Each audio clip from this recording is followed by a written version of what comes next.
Alright, so it's Easter. We had a couple other things show up, like Easter bunnies and stuff. Apparently, the Easter wolf has been as well, so some of that stuff. For those of you who don't know, I get into Minecraft every now and then, and I am involved in a Minecraft server called Anarcadia. So I have a few other eggs as well, and I found this one here which had a gummy in it that I ate almost immediately. No idea what I'm going to do with this. Maybe my apprentice will have some fun with that. But interesting stuff. So I'm going to enjoy some chocolate and a cup of tea and see what we can do with the wolf. Alright, so another delivery has arrived. Shockingly, this has arrived on Anzac Day, so I'm not sure how the postie justifies that. This is a surprisingly large box for what I thought was going to be a small one. Let's see, these are prop guards.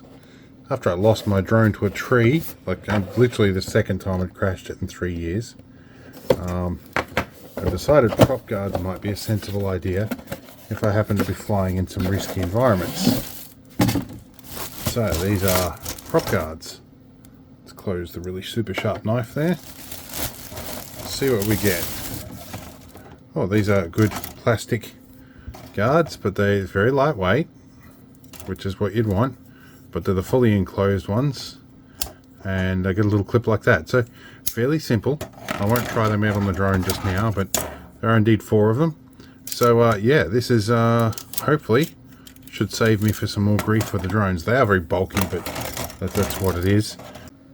Alright, so a little while later I did fit the prop guards in, and things are a little bit backwards as to how they do the numbering system. It's right front, left front. What I thought was left, right, and right is actually left rear and right rear. It's done in the opposite way that I would normally expect in my brain. These can spin freely as you would expect. A little bit of over-the-top protection is good too. Nice when I'm doing risky flying where the sideways proximity detection isn't a thing in this. It's got forward, backwards, up and down, but it doesn't have sideways proximity detection. So next time I'm around the trees and bit, I can slide in and it might get through this gap here and then get stuck in here and I'll never get it out of a tree. But, you know, it might allow me to just bump into things gently and recover instead of completely falling out of the air. So that'll be good. Hopefully it's useful. Alright, so it's shaping up to be a fairly quiet month deliveries-wise. But we've got a couple of these guys show up. These are under warranty. Got about 2 years out of the other ones and they have a 36-month warranty. To their credit, these guys have been pretty good. And these are 130 amp hours, I think, which is not too bad to be able to fit in there. These are going to go in that little slot there. Anyway, let's move on and see what else we get. So I'm in the middle of doing a battery change, and we have a new delivery come in. This is a windscreen washer needle, 2 different sizes of needles. A while ago I used one of these to fix a Porsche 924 washer. And or at least an earlier version of one of these. Couldn't find them anywhere. Somebody kindly in the comments let me know that yeah, Repco have these things. Almost the same thing, but just as useful. Alright, I've had another delivery show up, and it has been a fairly quiet delivery wise, and I'm sorry the picture looks so horrible here. My current phone is off getting repaired. This phone's got some junk in the lens assembly. In any case, we've had cash arrive, which might not look like cash you're used to seeing. It's certainly not for me. Going to New Zealand soon, so we had to get some New Zealand cash. So I thought this was just a curiosity we would examine while we're here. Take a look at all the fancy watermarks. Now, a good portion of my viewers are from America. You've probably not seen Australian money before, which is somewhat similar. This is an Australian $10 note. It's got all these special security measures on it. I think these are starting to show up on American notes now. I do have a few American notes around, but they're still the old parchment ones. This is an Australian 20. So, yes, but we have some spending money. Fun fact, when you drop into another country, you don't just take your passport. You need a visa or a travel authority to be there. And they usually like you to have a bit of spending money on your person. And also access to a bit more, just so you don't end up getting stuck somewhere. you've generally also got to declare where you're staying and whatnot, particularly for holidays, which we will all have. Anyway, this will be useful come September. And going to get my apprentice to learn, my daughter, to learn how to actually handle foreign cash, so she gets a bit of a handle on that. And fun fact, the I think it's the $1 and $2 coins are different. They're backwards to ours. So this is an example of a $1 coin here in Australia, whereas in New Zealand, the $1 coins are the small ones, the $2 are the big ones. For us, the $1 is the big one, the $2 are the small one. So it's just a couple of little quirks and stuff we'll have to get used to, but it should be an interesting trip. In any case, let's see what else shows up, if anything, this month. This could well be the end of the video, in which case it'll fade out somewhere about now. I'm in the field for this donation. Fat Ninja's been to see me again, or rather I went to see him. I've got 3 Intel Nooks, or Nucks, whatever you call them, mini PCs. Some of these have got some reasonable specs on them. They run on a 19-volt laptop supply.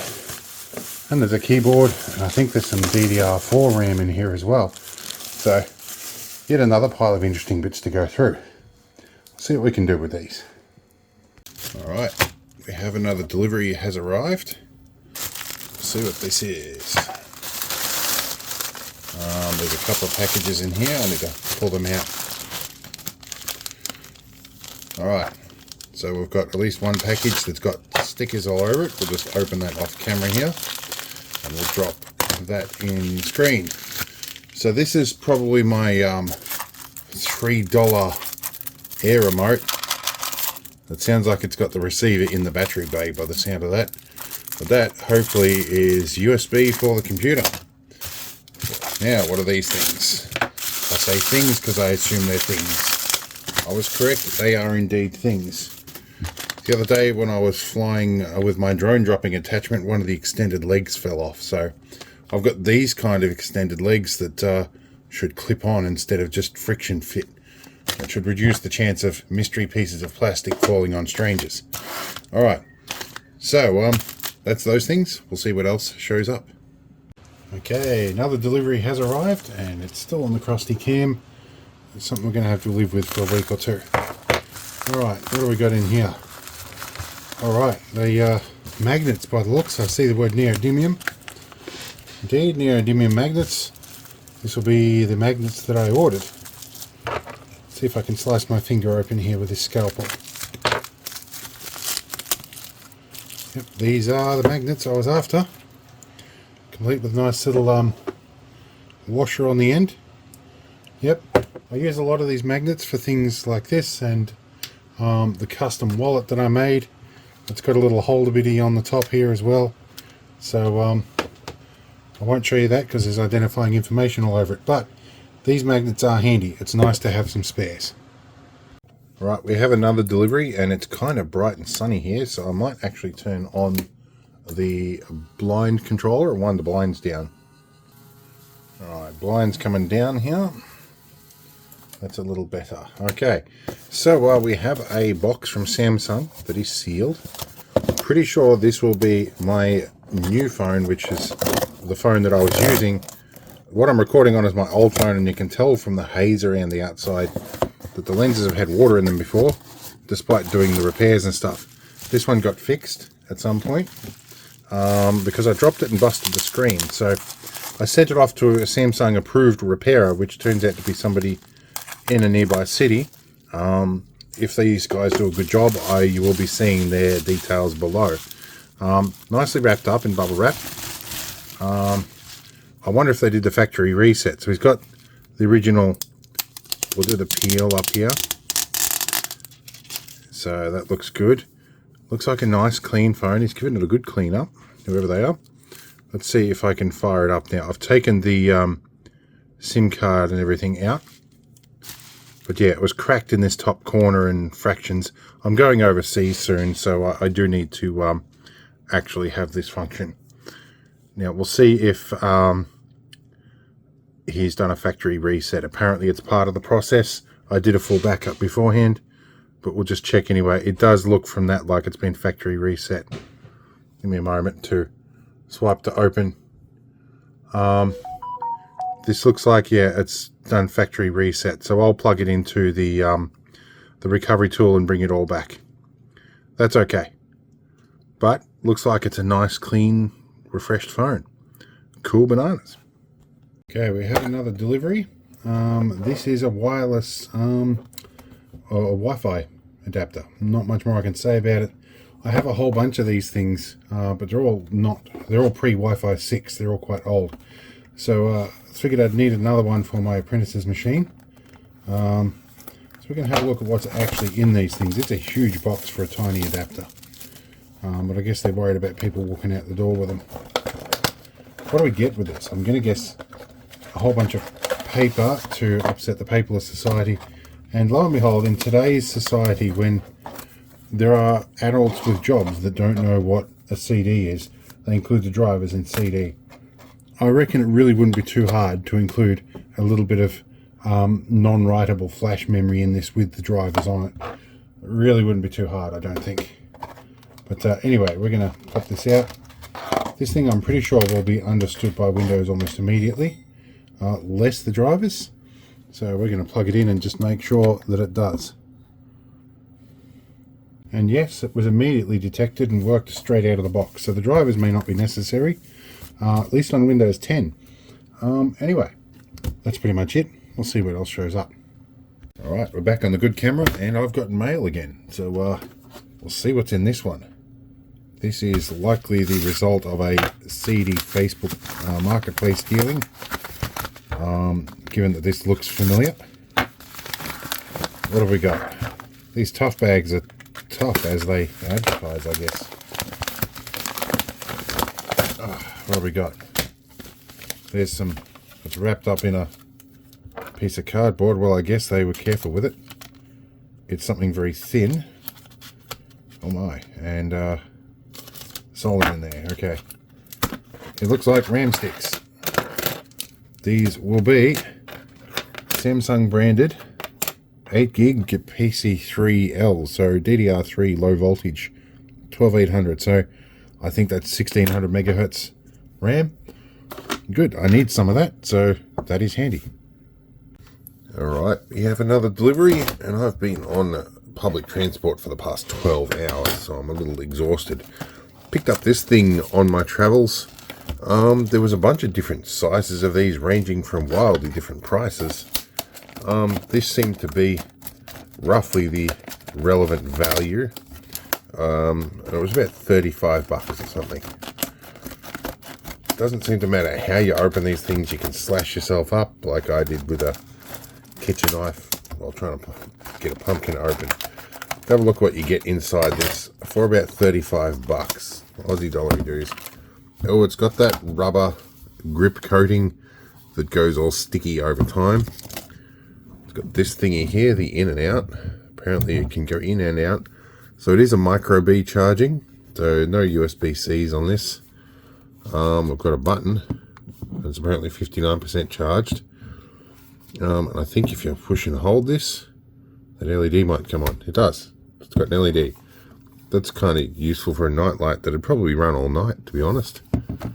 And you get a little micro B lead. Would be nice if they converted that to USB-C, but I might even pop this open and whack a USB-C connector on it myself. Anyway, I think that's pretty self-explanatory. I'm going to charge it up, but it is quite weighty. There's a lot of weight in there. I wonder if they've chucked a bunch of steel in there, or if there's actually batteries in there. I don't see an obvious way, like screws, to open this. I might pop it open and have a look inside it. Why not? Alright, so I've done a bunch of investigating around here, and a little bit of sweat as well. These are clipped together very tightly, and as I actually intend to use this, I don't really want to use destructive disassembly. But I'm taking a look at the end here, and at the curves, and that is about the radius of an 18650. I'd imagine you might be able to get maybe 4, maybe 6 of them in here. And with the capacity, maximum capacity of 18650s being about 3.5 amp hour, this claims to be what, 15 amp hour? If you had 6 of them at the like really high quality maximum capacity, you'd have 21 amp hour. So 15 amp hours sort of fits in having some cheap or some moderate quality cells in here. So, but it does feel a lot heavier than it should for the lithium pack like this. But either way, I'm going to use this and I'll see how it goes. If it ever fails me, I will destructively disassemble it and figure out what's inside. Anyway, I'm pretty happy with it for now. Okay, so we have another delivery has arrived. It showed up at the door by an Auspost delivery guy with no uniform or anything, and just a strange dude at the door handing me a parcel. To make sure we don't have identifying labels on this. Okay, so what else we've got here? And yes, you did briefly see the junky side of my desk. I need to clean that up. Let's see what's in here. So there's, so make sure I didn't leave anything in that package. Nope. Okay. These plastic bag things, this is a scalpel. And these things are surprisingly resilient packages. Okay, so what do we got? We got one here, another one here, another one there. Okay. Geez, they really like packageception here. Definitely packaged all these things in. What's going here? Ah, okay, I got all these guys. Huh.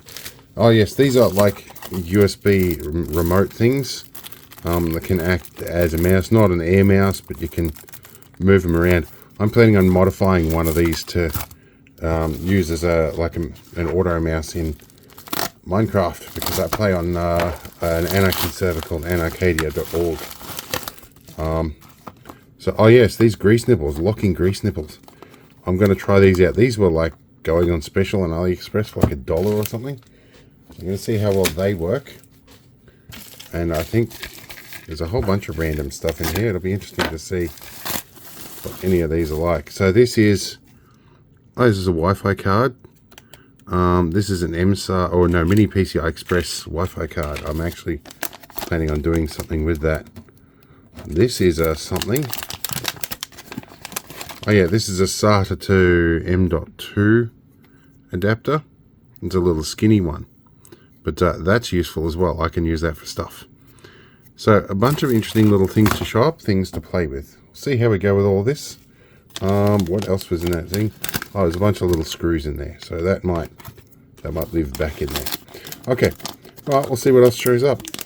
Hopefully it'll be interesting.